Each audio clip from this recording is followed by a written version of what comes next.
E69 news కి స్వాగతం. ముందుగా ముఖ్యాంశాలు. అనూహ్య పరిణామాలతో సీఎం రాజీనామా, గవర్నర్ను కలిసిన హేమంత్ సోరెన్. ప్రధాని మోదీతో సీఎం రేవంత్ రెడ్డి భేటీ.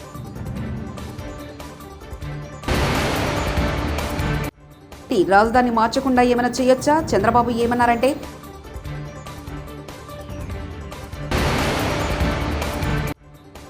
మహంకాళి అమ్మవారి సేవలో మంత్రి నారా లోకేష్.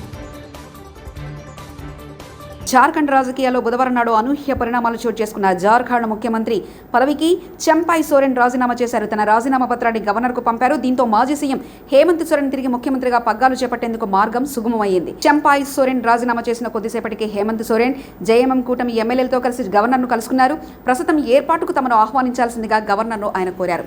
ఢిల్లీ పర్యటనలో భాగంగా ప్రధాని నరేంద్ర మోదీతో తెలంగాణ సీఎం రేవంత్ రెడ్డి భేటీ అయ్యారు. రాష్ట్రంలో నెలకొన్న పలు సమస్యలను ప్రధాని దృష్టికి తీసుకెళ్లారు.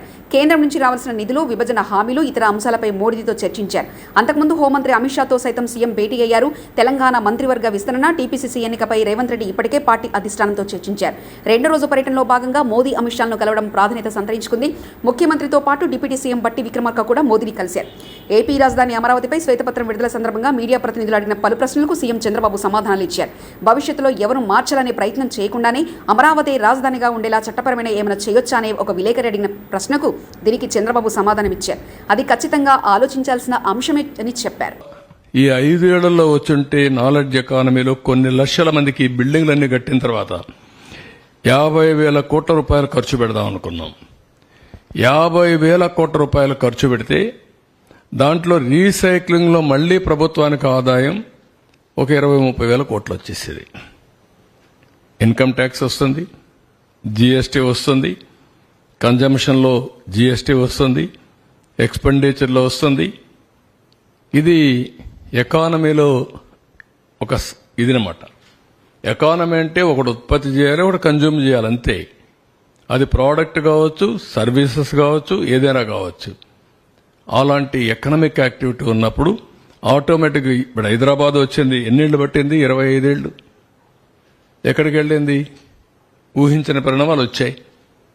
ఎట్లొచ్చాయంటే ఒక్కొక్కసారి స్టెప్ బై స్టెప్ ముందుకు పోతా ఉంటే యాడ్ అవుతా ఉంటాయి.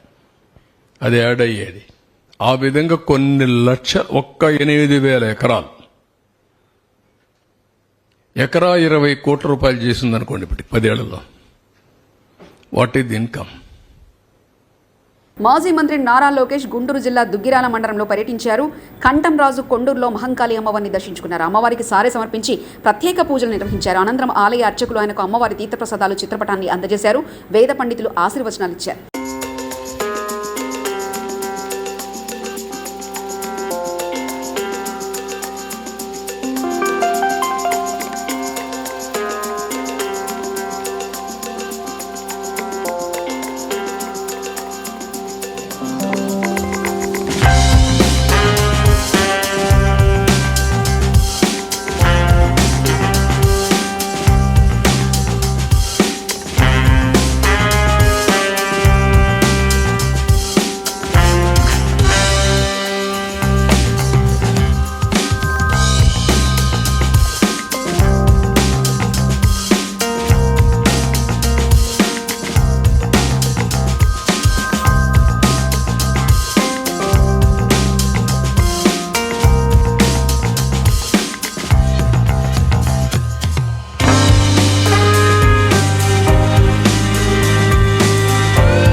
ట్యాంక్ బండి మీద జరుగుతున్న అల్లూరి సీతారామరాజు జయంతి వేడుకల్లో పాల్గొన్నారు. రాష్ట్ర పంచాయతీరాజ్, గ్రామీణ అభివృద్ధి, స్త్రీ శిశు సంక్షేమ శాఖ మంత్రి డాక్టర్ ధనసరి అనసూయ సీతక్క అల్లూరి చిత్రపటానికి పూలమాలలు వేసి నివాళులర్పించారు. మంత్రి సీతక్క జోహార్ అల్లూరి సీతారామరాజు అంటూ జోహార్లర్పించారు. సీతక్క కొనసాగిస్తాం అల్లూరి ఆశయాలను. మంత్రివర్యులు డాక్టర్ సీతక్క పార్లమెంట్లో మాన్యం వీరుడు అల్లూరి విగ్రహాన్ని ఏర్పాటు చేయాలని కేంద్రానికి విజ్ఞప్తి చేస్తున్నాం. అల్లూరి విగ్రహ ఏర్పాటు కోసం కేంద్రం మీద ఒత్తిడి తెచ్చేలా తెలుగు రాష్ట్రాల ఎంపీలు కృషి చేయాలని మంత్రి సీతక్క అన్నారు. మరి కీర్తిశేషులు పెద్దలు గౌరవ పోరాట వీరుడు అల్లూరి సీతారామరాజు గారి యొక్క 127వ జయంతి సందర్భంగా ఈరోజు క్షత్రియ సేవా సమితి ఆధ్వర్యంలో పెద్దలందరూ కూడా ట్యాంక్ బండ్ మీద ఈ ఉత్సవాన్ని నిర్వహించడం మాకందరికీ చాలా సంతోషదాయకం. అల్లూరి సీతారామరాజు గారంటేనే ఒక పోరాటం, ఒక వెలుగు, ఒక అగ్ని పరాట, ఒక స్ఫూర్తి.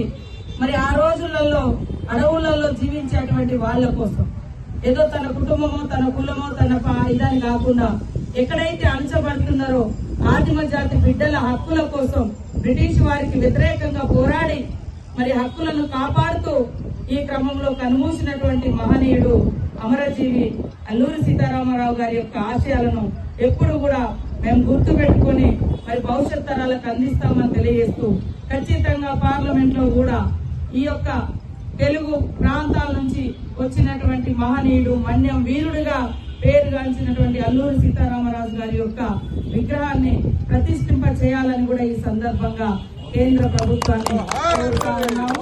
తప్పకుండా మహనీయుల యొక్క స్ఫూర్తి, వారి యొక్క జీవిత చరిత్ర భవిష్యత్ తరాలకు అందించినప్పుడే ఈ సమాజంలో ఒకరి కోసం ఒకరు పనిచేయాలన్నటువంటి ఆలోచన దృక్పథం ఉంటుంది.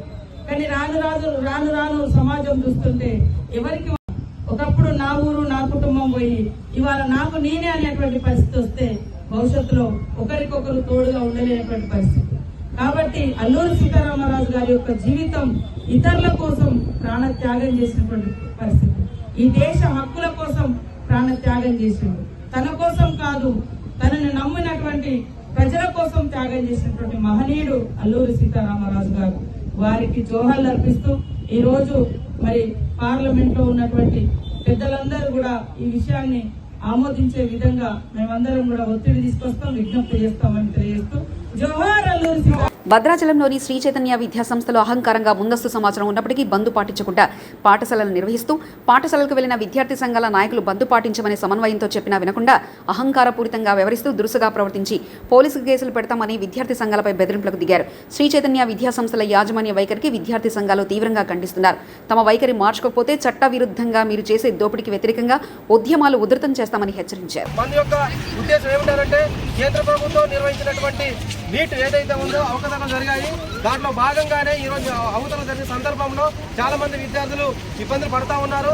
దాని వెంటనే నీట్ రద్దు చేయాలని చెప్పేసి ఎన్డీఏను తక్షణంగా రద్దు చేసి వారికి విద్యార్థులతో విచారణ జరిపించాలని చెప్పేసి భారత విద్యార్థి తెలియజేస్తా ఉంది. అంతేకాదు దీనికి నిర్వహించినటువంటి విద్యాశాఖ మంత్రిని తక్షణమే రాజీనామా చేయాలని చెప్పేసి అలాగే నరేంద్ర మోడీ గారు. అనంతపురం జిల్లా గుంతకల్ నియోజకవర్గం పామిడి మండలంలో గల గవర్నమెంట్ పాఠశాల హెడ్ మాస్టర్లకు, ప్రైవేట్ పాఠశాల సంస్థల యజమానులకు భారత్ బంద్ విజయవంతంగా సహకరించిన వారికి కృతజ్ఞత తెలిపిన సాకే గోవింద్, పామిడి మండలంలోని TC government high school HM మరియు స్టాఫ్, ఏపీ మోడల్ స్కూల్ యాజమాన్యానికి, జెడ్పీహెచ్ఎస్ హెచ్ఎంటీ మరియు స్టాఫ్కి, 5వ వార్డు ప్రజల స్టాఫ్కి, ట్రైనీ టీ స్కూల్ యాజమాన్యానికి మరియు ఎస్ఎఫ్ శ్రీ చైతన్య కృష్ణవేణి స్కూల్ విద్యామందిర ప్రభుత్వ జూనియర్ కళాశాల ఈ భారత్ బంద్కు సహకరించిన వారికి పేరు పేరున విద్యా సంస్థలకు ధన్యవాదాలు తెలుపుతున్నారు. డాక్టర్స్ కావాలి అంటే వాళ్ళు నిరంతరం ఎంత కష్టపడాలి అనేది వాళ్ళకి తెలుసు. ఎందుకంటే ఆ నీట్ ఎగ్జామ్లో ఏది ర్యాంక్ కొడితే అప్పుడు మనం ఎంబీబీఎస్ కంప్లీట్ చేయగలుగుతాం. అంటే దాదాపుగా డాక్టర్స్గా మనము ఒక ఉన్నత విద్యని సాధించాలంటే నీట్ ఎగ్జామ్లో ఖచ్చితంగా మనం పాస్ కావాల్సిందే. అలాంటి నీట్ ఎగ్జామ్ ఈరోజు అక్రమదారుల క్వశ్చన్ పేపర్ లీక్ అవ్వడంతో ఎంతోమంది కష్టపడిన స్టూడెంట్స్ ఈరోజు ఆత్మహత్యలు చేసుకునే స్థాయికి వచ్చినారు. దానికి కేంద్ర రాష్ట్ర ప్రభుత్వాలు వెంటనే చర్య తీసుకొని మళ్ళీ రీ ఎగ్జామ్ పెట్టాలని ఒక పునరాలోచనతో ఉన్నారు. ఎన్డీఏ ఎవరైతే అక్రమాలు పాల్పడినారో వాళ్ళు ఎన్డీఏని రద్దు చేసి వారిని కూడా అక్రమంగా ఎందుకంటే ఈ క్వశ్చన్ పేపర్ అనేది ఎంతోమంది జీవితాలతో, ఎంతోమంది యొక్క విద్యను అభ్యసించే వాళ్ళని వాళ్ళ జీవితాలతో ఆడుకున్నారు. కాబట్టి ఈరోజు దేశవ్యాప్తంగా వాళ్ళు కనీసం 10 మంది చనిపోయినారు. వాళ్ళకి నిదర్శనంగా ఈరోజు భారత్ బంద్గా ప్రకటించడం జరిగింది. ఎందుకంటే విద్యలో మార్పులు రావాలి, సామాజికంగా ఈ యొక్క విద్యని మనము మంచి యొక్క జీవోలు తీసుకొని వచ్చి విద్యాపరంగా ఎన్నో సాధించాలా. ఎందుకంటే ఈరోజు విద్య లేకోకుండా ఉంటే మనము ఎంతో ఉన్నత స్థాయికి ఎదగాలంటే విద్య అనేది చాలా ఇంపార్టెంట్. కాబట్టి ఈరోజు మన కాబోయే డాక్టర్స్ ఈరోజు పొద్దున్న లేస్తేనే మనకి ఏది మనకు జరిగినా కూడా డాక్టర్స్ లేనిది ముందు కూడా లేని పరిస్థితి. అందుకోసమే ఈరోజు బైపీసీ మీ స్టూడెంట్స్ మీరు ఎంతో కనీసం ఒక రోజుకి 8-10 గంటలు చదివితే కానీ మనం నీటు ఎగ్జామ్ అట్లాంటిది ఈరోజు దేశంలో జరిగింది. వాళ్ళకు కూడా మనకు ఆత్మహత్య చేసుకోకుండా ఇలాంటివి లొడుగులు జరుగుతుంటాయి. మీరు కూడా ఒత్తిడికి లోను కాకోకుండా మీరు కూడా ఈ మన సూసైడ్ అనే దాన్ని మీ మైండ్లోకి తీసేయండి. ఇలాంటివి ఎన్నైనా జరిగిన దాన్ని మీరు భారతదేశ పార్లమెంట్లో హిందూ దేవతలపై అనుచిత వ్యాఖ్యలు చేసిన రాహుల్ గాంధీపై మండిపడ్డ పామిడి భారతీయ జనతా పార్టీ బీజేపీ పామిడి మండల అధ్యక్షులు చౌహాన్ అంజనాయక్ నిరసన చేపట్టారు. ఈ నిరసనలో భాగంగా ఆయన మాట్లాడుతూ హిందువుల దేవతల మీద అనుచిత వ్యాఖ్యలు మాట్లాడాలనుకుంటే సోనియా గాంధీకి ఇటలీ పౌరసత్వం ఉంది కాబట్టి మీరు తిరిగి ఇటలీకి వెళ్ళిపోవచ్చని హెచ్చరించడం జరిగింది.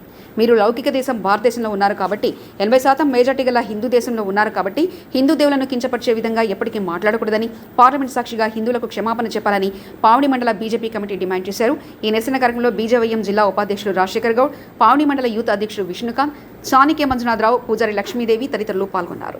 మీరు ఎంపీగా ఉన్నారు, ప్రజాస్వామ్య దేశంలో ఉన్నారు, మెజార్టీ దేశం హిందువుల మెజార్టీ దేశంలో ఉన్నారు. ఆ విధమైన చర్యలు మాట్లాడుకోకూడదని మేము తీవ్రంగా ఖండిస్తున్నాం.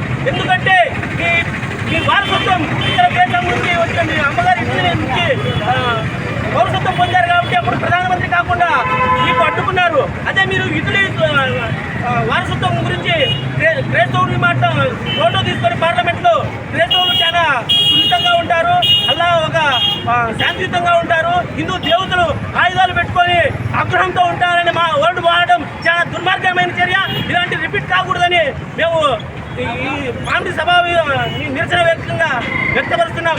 ఇది ఇంకోటి రిపీట్ అయితే హిందువులందరూ ఏకమై మీరు ఈ దేశంలోనే ఉండకుండా చేస్తామని హెచ్చరిస్తున్నాం. గత సంవత్సర కాలంగా Moosapet circle medical officer doctor Salman Raju యొక్క అరాచకాలు తట్టుకోలేక శానిటేషన్ విభాగంలో పనిచేస్తున్న శానిటరీ ఫీల్డ్ అసిస్టెంట్ ఎస్ఎఫ్ఏలు మూకుమడిగా డిప్యూటీ కమిషనర్ గారికి కంప్లైంట్ చేయడం జరిగింది. వివరాలకు వెళ్తే శానిటేషన్ విభాగంలో పనిచేసే పారిశుద్ధ కార్మికుల సమస్యలపై డెత్ ఫైల్స్, మెడికల్ ఫైల్స్ పెండింగ్లో ఉన్నాయని, వాటిని పరిష్కరించాలని మరియు వారికి ఇవ్వాల్సిన సామాగ్రి అనగా సున్నం, బ్లీచింగ్, చీపుర్లు సకాలంలో అందట్లేవని, ఇచ్చే సామాగ్రి కూడా అరకొరగా ఇస్తున్నారని మెడికల్ ఆఫీసర్ గారిని అడగడంతో నా మీద మీటింగ్లో పై అధికారి దగ్గర చెప్తావా అని నన్ను డైరెక్ట్గా మీరు అడిగే అంత దమ్ముందా, మీ అంతు చూస్తా అని బెదిరించి దుర్భాషలాడి వ్యక్తిగతంగా ఎస్ఎఫ్ఏలను కొట్టడానికి ప్రయత్నించడం జరిగింది. ఆ క్రమంలో కొంతమంది ఎస్ఎఫ్ఐలు వాదించడంతో అక్కడ యుద్ధ వాతావరణం నెలకొనడం జరిగింది. కరెక్ట్ అందిస్తే మేము వర్క్ చేయడానికి ఈజీగా అవుతుంది, మాకు కొంచెం అది మెటీరియల్ కరెక్ట్ ఇప్పియండి సార్ అని అడిగి డీసీ గారికి మేము చెప్పడం జరిగింది. ఆ మీటింగ్లో ఎంహెచ్ఓ గారు ఉన్నారు. ఆ మీటింగ్ అయిపోగానే బయటికి రాగానే ఎస్ఎఫ్ఐలు అందరం ఒక 38 మంది అందరం బయటికి రాగానే ఆయన డైరెక్ట్ పర్సనల్ అటాక్ తీసుకొని నువ్వు ఎట్లా ఏఎంహెచ్ఓ డాక్టర్ సాల్మన్ రాజు గారు, మూసాపేట సర్కిల్ ఏఎంహెచ్ఓ గారు డైరెక్ట్ బయటికి రాగానే నువ్వు ఎట్లా కంప్లైంట్ చేస్తావు, నువ్వు ఎట్లా చేస్తావు, నువ్వు చూసినావా నాడు చూపిస్తాడు, మెటీరియల్ లేదా, మెటీరియల్ వచ్చింది మొన్ననే అని చెప్పి మమ్మల్ని స్టోర్ రూమ్ దగ్గర తీసుకెళ్ళడం జరిగింది. ఆ స్టోర్ రూమ్లో చూస్తే దాంట్లో మాకు ఒక గ్రూప్కి, ఒక ఎస్ఎఫ్ఐకి 3 గ్రూపులు ఉంటాయి, 4 గ్రూపులు ఉంటాయి. ప్రతి గ్రూప్కి ఒక్కొక్క 3 కట్టలు ఇవ్వాలి, చీపురు కట్టలు. దాంట్లో ఏం చేసిన ఒక 10 కట్టలు తక్కువ తెప్పించారు. ఇది ఇప్పుడే కాదు, ప్రతిసారి ఇదే రొటీన్ అయితేనే ఉంది. ప్రతిసారి ఇట్లా తక్కువ ఇస్తున్నారు, వర్కర్లకు మేము ఇవ్వాలంటే వర్కర్లతో మాకు ప్రాబ్లం అయితే అలా గట్టిగా పని చేయలేకపోతున్నాం సార్ అని మేము చెప్పడం జరిగింది. జరిగితే నువ్వు ఎట్లా క్వశ్చన్ చేస్తావు నన్ను, ఇప్పుడు కాకపోతే మళ్ళీ ఒకసారి తెప్పించిస్తామంటే ప్రతిసారి తెప్పించిస్తా అంటారు కానీ ఇస్తలేరు సార్ అని నేను గట్టిగా అడగడం జరిగింది. నువ్వు నన్ను క్వశ్చన్ చేస్తావా, నీవెంత, నీ ఆలత ఎంత, నీ అవకత ఎంత, నువ్వు ఒక లేబరు, నువ్వు నన్ను ఎట్లా క్వశ్చన్ చేస్తావు, నువ్వు ఎట్లా కంప్లైంట్ చేస్తావు అని పర్సనల్ అటాక్ చేసి ఒక 35 మంది సూపర్వైజర్లు ఉండగా నా మీద అటాక్ చేయడం జరిగింది. నా మీద కొట్టడం ఒకటి తప్ప కానీ అన్ని వల్గర్ లాంగ్వేజ్, గలీజ్ మాటలు తిట్టి నువ్వెంత, నీ సంగతి ఎంత, నీ సంగతి చూస్తా, నువ్వు ఎట్లా డ్యూటీ చేస్తావో చూస్తా, మీరు అందరూ ఆయన సపోర్ట్ చేస్తారో ఎట్లా డ్యూటీ చేస్తారో చూస్తా అని అట్లా తీసుకోవడం జరిగింది. ఇది ఇప్పుడే కాదు, రొటీన్గా ఇట్లా ఒక 10 సార్లు అయింది. ఉన్న ఎంతున్న ఎస్ఎఫ్ఎల్ అందరితో ప్రతిరోజు గొడవనే. ఒక్కొక్కరికి 5,000, 6,000, 10,000 ఫైన్లు వేసుకుంటూ పోతున్నాడు. ప్రతి నెలకు ఒకసారికి వచ్చే 16,000, 17,000 జీతంలో సగం ఆ పెనాల్టీలకు అవుతుంది. సరే అది అఫీషియల్గా ఏమున్నా కూడా ఆయన డైరెక్ట్ పర్సనల్గా అటాక్ చేయడం జరుగుతుంది. దయచేసి ఉన్నతాధికారులకు నేను ఒకటే చెప్తున్నాను, గౌరవ కమిషనర్ గారికి, గౌరవ డిప్యూటీ కమిషనర్ గారికి, ఇంకోరైనా పైన క్షేత్రస్థాయిలో ఉన్న అధికారులకు నేను చెప్పేది ఏంటంటే కింద లేబర్ దగ్గర నుండి పైన డిప్యూటీ కమిషనర్ దగ్గర సర్కిల్ లెవెల్లో ప్రతి ఒక్క డిపార్ట్మెంట్ల ఆఫీసర్లను, అటెండర్లను మీరు ఎంక్వైరీ అయ్యారు సార్. పర్సనల్గా డాక్టర్ ఎలాంటి వాడని అనుకోండి, వాళ్ళే చెప్తారు మీకు. నేను చెప్పాల్సిన పని లేదు, నేను ఆయన మీద అభియోగం చేసేలాము. ఇంతమందికి ఇక్కడ ఉన్న వాళ్ళందరికీ ప్రాబ్లమే. ఒక్కొక్కరి దగ్గర 25 మంది వర్కర్లు, 20 మంది వర్కర్లు ఉంటారు. వర్కర్లకు అదే వేధిస్తున్నాడు, ఎస్ఎఫ్ఎల్ని వేధిస్తున్నాడు, కింద స్థాయి సిబ్బందిని వేధిస్తున్నాడు. అటెండర్లు అనేది ఆయనకు డ్రైవర్ ఉండలేక డ్రైవర్ పారిపోయింది ఆయన దగ్గర నుండి. ఆయన డైరెక్ట్ ఒక 6 నెలల నుండి పర్సనల్గా 2 వీలర్ మీద తిరుగుతున్నాడు. ఆయన దగ్గర డ్రైవింగ్ చేయడానికో డ్రైవర్ రావడానికి భయపడుతున్నారు. అతన్ని దయచేసి మెడికల్ ఆఫీసర్ గారిని మీద చర్యలు తీసుకోవాలి, మా అందరికీ న్యాయం చేయాలి. చాలా ప్రాబ్లం క్రియేట్ చేస్తున్నాడు. ఆఫీస్లో సర్కిల్లో కింది స్థాయి నుండి మీ స్థాయి వరకు అందరినీ ఇబ్బందులకు గురి చేస్తున్నాడు. అసలు విజిటింగ్ అవర్లా ఆఫీస్లో కూర్చోవాలి అధికారి 3 రోజులకు ఒకసారి 4 రోజులకు ఒకసారి ఆఫీస్కి వస్తున్నాడు. ఈపీఎఫ్ల మీద సంతకాలు, ఈఎస్ఐ మీద సంతకాలు, ఆన్లైన్లో సంతకాలు పెట్టామంటే వేధిస్తున్నాడు. వర్కర్లను వాళ్ళు గట్టిగా అంటే ఈయననే నేను ఊరేసుకుంటా అని చెప్పి వాళ్ళని కార్మికులను ఉల్టా బెదిరిస్తున్నాడు.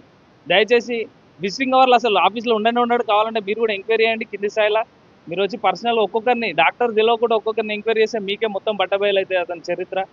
ఆల్రెడీ దాని మీద అభియోగాలు వచ్చి ఆటోల దగ్గర పైసలు తీసుకున్నారు. అవి ఆటోల గురించి పేపర్లో కూడా రావడం జరిగింది ఇంతకుముందు. అని ఎంక్వైరీ పెట్టి సార్ మీద ఎంక్వైరీ కూడా కొంత పెండింగ్లో పడ్డది. అది కూడా మీరు దృష్టిలో చేసుకొని మా అందరి తరఫున మేము చెప్పి దయచేసి పై అధికారులు. అనూహ్య పరిణామాలతో సీఎం రాజీనామా, గవర్నర్ను కలిసిన హేమంత్ సోరెన్. ప్రధాని మోదీతో సీఎం రేవంత్ రెడ్డి భేటీ.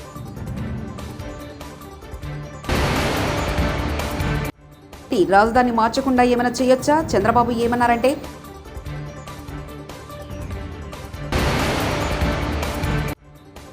మహంకాళి అమ్మవారి సేవలో మంత్రి నారా లోకేష్. ఈ 69 న్యూస్ ఇంతటితో సమాప్తం. కీప్ వాచింగ్ ఈ 69.